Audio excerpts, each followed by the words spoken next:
Welcome, ladies and gentlemen. We're back today with some more Q&A action, episode number 16 here today.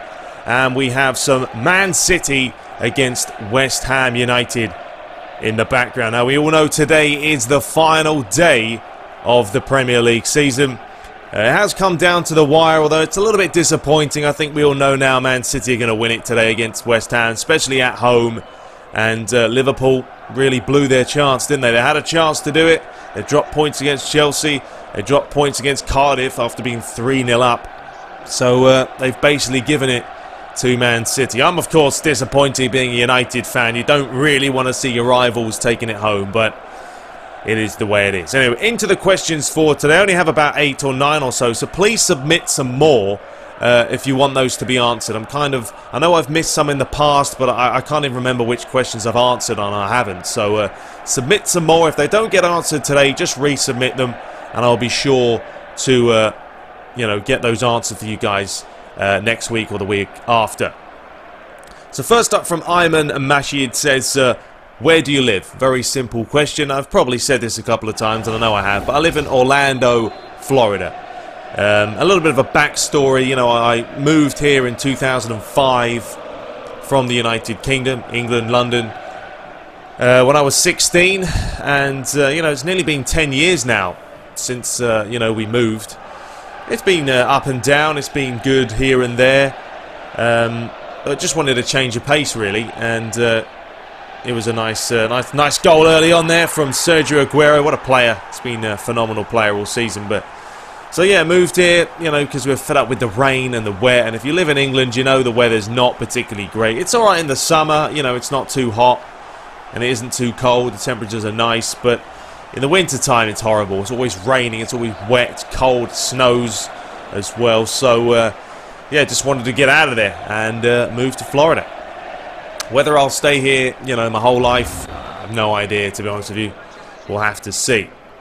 Next up from I Am Kenny J35 says, if you had a chance to attend only one event, which would it be? A Man United vs Man City game for the Premier League Championship, or an Italy vs England game for the World Cup? That's a tough one. If it wasn't for the Championship, if it wasn't to win the league, then I would definitely say an Italy vs England game, just because the World Cup only happens once every 4 years. The Premier League happens every year, but you're not going to see United versus City in a Premier League, Championship game every year. So, I don't know. That is a tough one to call. I'd probably still go for the World Cup. Like I said, just because it's once every 4 years, it's a rarity. It doesn't happen all the time.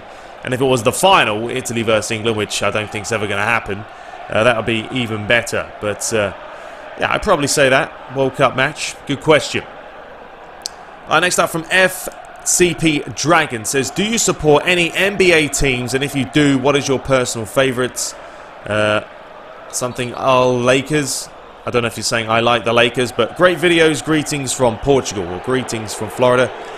I don't really support anyone sort of a whole lot. I like the Heat. I think most people do, probably just because LeBron James is there. I probably should support, if I'm going to support anyone, the Magic, Orlando Magic, but they're not very good, to be honest with you. So I'd probably say I do like the Heat. I like LeBron James and Wade, and they've got a pretty solid team.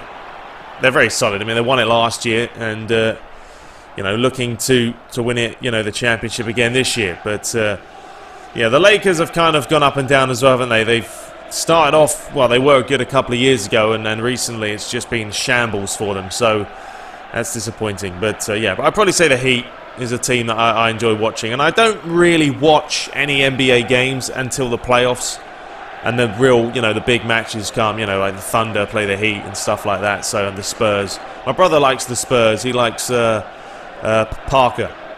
He likes playing as him, especially in the NBA games as well, so there we have it. Okay, next up from Source Bear. He says, who do you think has to go in the summer transfers for United? And who do you think Man U should transfer? Love your vids and much love from the land down under. Well, greetings from Florida, matey. G'day, Skippy. People always get me mixed up as well as Australian. I have no idea why, but they think English and Australian sound the same, which they really don't. So, anyway, greetings. So who do I think has to go? Well, there's a long list of who I really think has to go.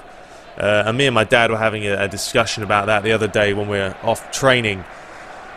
That, you know, players like Cleverley, you know, not good enough for United player. He's very much like Danny Gibson, or, you know, he went to Everton and he did all right there. You know, Cleverley, I could see that kind of player. Goes to a mid-table-ish kind of team and does all right there. That's probably... you know, as good as he's going to get. Fellaini really doesn't need to be there, but they just bought him for 24 million last season. They're not going to sell him, you know, a year later. That would be pretty darn embarrassing for both sides of the party there. So I would say that. Cleverley, Fellaini, really. Who else do we have? I mean, defensively as well. Smalling is not... He's all right, but he's, you know, he could find a lot better. Butner hasn't really shown a whole lot of class. Who else do we have in the team? Evans has been there a while, but the problem with United now is they need centre-backs. And if we talk about, you also ask, who should they get? They need a centre-back. Vidic is going to Inter Milan. We know that already. You know, he was a great player. I'm not sure why he's going to Inter. I mean, he could go to a lot better than that. Inter haven't won the league in ages. They haven't really contended for the league, so I'm not really sure. Obviously, money's come into it, a massive role for him, but he could have gone a lot better. We need probably a centre mid. I mean, Juan Mata came in. He's done a pretty good job, and I think he's going to be really, really solid. But we also need a forward as well, I think, with Van Persie up there. You know, and we saw Wilson, you know, midweek score 2 goals against Hull City, which was nice. At least it shows some promise. I mean, it was pretty embarrassing for Fellaini when a player that's 18 or 19, however old he is, comes in the team, debut, first match of the season, and he scores 2 goals. And Fellaini's played how many games this season in the league? Hasn't scored 1. Embarrassing. Just once again, Fellaini, he's just on my mind because he's useless. And he's just terrible. You know, and it makes me... It's annoying when you see players like that playing professional football, making a shit ton of money, and then they're cack. They're useless. Not even good. But anyway, moving on. So yeah, they need a forward, I would say, someone to link up with Van Persie. Rooney could always drop behind and play in like a central midfield position. We've seen him do it before. Definitely need some defenders. You know, wingers, I don't necessarily think they're needed. Januzaj is a quality player. He's going to become a very, very long way, Januzaj. He reminds me a little bit of Ronaldo when he went to United.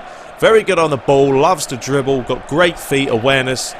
And we could be seeing him in the future a lot more. All right, next up from Enigma Ayo says, from your experiences, what are the differences between school in America and school in England? P.S. I can imagine your commentary on Sky Sports. Well, thank you. I can imagine it on there as well, as if that's going to happen. But anyway, experiences between schools, totally different. I mean, absolutely different ball game between the two. When I was in England, England is more about, I don't know, there was a lot more tests in America, let me just say that. England, there was not really many tests. Of course, you have to take your GCSEs, you have to take your SATs. But I literally did nothing in like year 7, 8, 9, 10. And I just messed around a lot in England. There was a lot of just messing around with my mates. I was a little bit of a bully in high school. I know it's a little bit bad to say, but I was one of those kids that I just sort of messed around a lot. I annoyed teachers. I didn't really listen a whole lot. I just went there just to play football, pretty much. You know, at lunchtime, you know, you get one of those little inflatable balls that were like this big, and we'd always lose them over the fence, and you'd have to buy a new one, and just do that. But then I came to America, and it was a total different story. I mean, England, in my school, was about 1,000 people. I went to America, and the school, which is, you know, just up the road, 3,000 plus students in there. Absolutely massive. And everything was test. This week we've got a test. Next week we've got a test. You know, you couldn't really mess around a whole lot. I found it very boring, to be honest. It was very boring, I'd say, school over here. But the one thing I did enjoy was the football. That was actually fun. High school football was enjoyable, you know, because you played in a big stadium. You know, there wasn't a whole lot of people, but, you know, you have a few 50 or so people watching you, but it was still more than you get in the UK. You know, and if you were playing away, you get on the bus, you'd hop to their venue. And from probably about November, well, I think it's October till February, you know, you play high school football. Literally, train every day of the week, play 2 matches a week. I was in the shape of my life, let me tell you that much. You know, running around laps every single day. I was in pretty darn good shape. But yeah, it was totally different experiences between the two. Alright, next from Cheese Muffin 4, it's a great name. What sort of things from the FIFA World Cup game would you like to see implemented into FIFA 15? I think really the only thing I like to see implemented is the atmosphere of the crowd. I think FIFA 14 does a good job on PS4 of, you know, getting the atmosphere and capturing it. But having the fans being shown, the managers, it's a lot of work to be done, especially with managers being sacked every week. It probably would be kind of hard to do that unless they, you know, they come with new updates every week. But I think that would be good, you know, see the fans, the Spurs, the Man U, the Liverpool fans. That would be good. But apart from that, I don't really think there's a whole lot they implemented. I mean, the goalies, you know, they've got some new animations that they dance around when it's a penalty. You know, sure, add that in there as well. Why not? The corner set pieces are interesting, or I think there's still... Crosses on FIFA are so easy to score from corners. People say stop abusing it, but it's just easy. You know, if you can do a certain technique of just slowly moving the analog, real slow, so there's a tiny bit of bend away from the goalie, he won't come out and get it. Defenders don't know what they're doing. Bang, it's a goal. Pro Evo's a different story. So much harder to score from corners, I've found. I don't think I've even scored many on PES 2014, but on FIFA, you know, I score corners all the time. It's just easier. But probably that's the only 2 things I would say that I like to see implemented from the World Cup game. But let me know in the comments what you guys want to see, if there is anything else. Alright, next up from Jay Asova says, hey TTB, love your vids, Dankeschön. Who do you think should be the new Man United manager? Keep up the good videos, mate. Well, I think Louis van Gaal's going to go there, isn't he? You know, the Netherlands coach manager, which... You know, I guess that's decent. He's got a lot of experience. He knows some of the, you know, he knows the likes of Van Persie, so he'll be happy that he's going there. You know, they were trying to get the Dortmund manager as well. He's not going to leave Dortmund. No way. And also read that, you know, United offered Ancelotti, you know, the Real Madrid manager, around 18 million a year or some pathetic, ridiculous amount to go to Man United. So... You know, they're trying to get some big managers, but, you know, Real Madrid managers not, you know, Ancelotti's not going to leave. They're not going to get Guardiola. And I don't think Guardiola would suit Man United's style of play. You know, he's gone to Bayern Munich and he's done well, but he's kind of sort of turned them into Barcelona now. He's just playing that very intricate one-touch, two-touch football instead of getting the ball on the edge of the box and hitting it. Shoot! You know, we saw what Real Madrid did against Bayern Munich. They smashed them because they caught them on the break. Bayern Munich were attacking, but they were playing around with it on the box. As soon as Real Madrid got it, bang, sprung the break. Bale's ridiculously fast. Ronaldo's ridiculously fast. You're not going to catch him. Ended up getting mullered. So, I don't think that kind of manager would suit them. But I think they're going to get Van Gaal, and hopefully he does a better job than Moyes. I think he will. He won't come in and he won't disrupt the whole team like Moyes did. He was very arrogant. He wanted to do it his own way.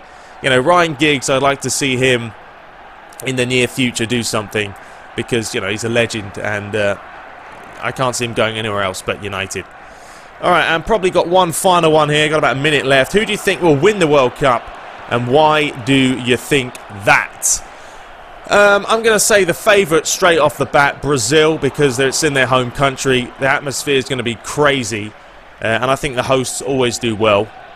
We've got to say Germany because they're Germany and they will not stop running throughout the course of the game. Spain because they're the current champions and they will play that nice 1-2 touch football. They're going to have probably the best possession stats of the tournament, but whether they can score the goals is a different story. Who else we got?